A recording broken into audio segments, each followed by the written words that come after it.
রশ্মি।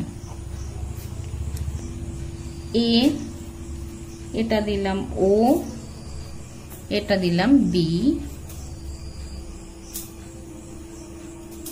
এটা হওয়ার কথা ছিল বি ড্যাশ। আচ্ছা, বিভেদ তলের আমি নাম দিলাম এম এন, আর অভিলম্ব দিলাম সি ডি। এবার আমরা ডিনোট করে দেবো কি কি। এম এন হচ্ছে দুই মাধ্যমের বিভেদ তল। আর কি লিখবো, ও এ হচ্ছে আপতিত রশ্মি, ওবি হচ্ছে প্রতিসৃত রশ্মি। আচ্ছা, এবার আমরা আপাতন কোণ আর প্রতিসরণ কোণ দেখব। আপাতন কোণ কোনটা, আলোক রশ্মি যে পথে আপতিত হচ্ছে আর অভিলম্বের মধ্যবর্তী কোণটাকে আমরা বলি আপাতন কোণ।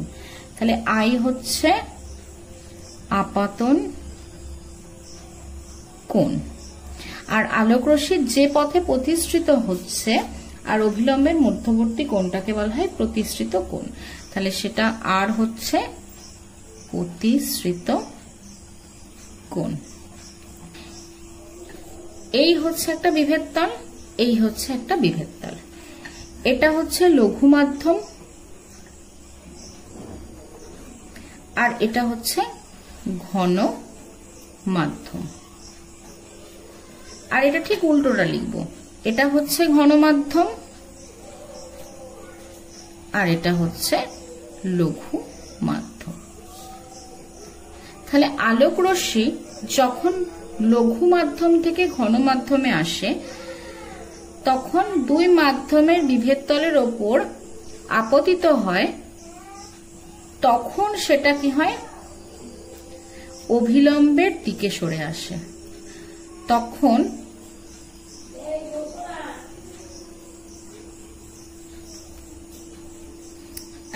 আপাতন কোণ অপেক্ষা প্রতিসরণ কোণ তখন কম হয়।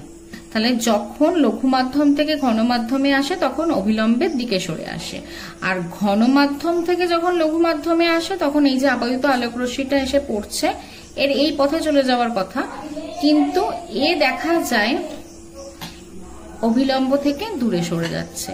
এটা হচ্ছে আপাতন কোণ আর এটা হচ্ছে প্রতিসরণ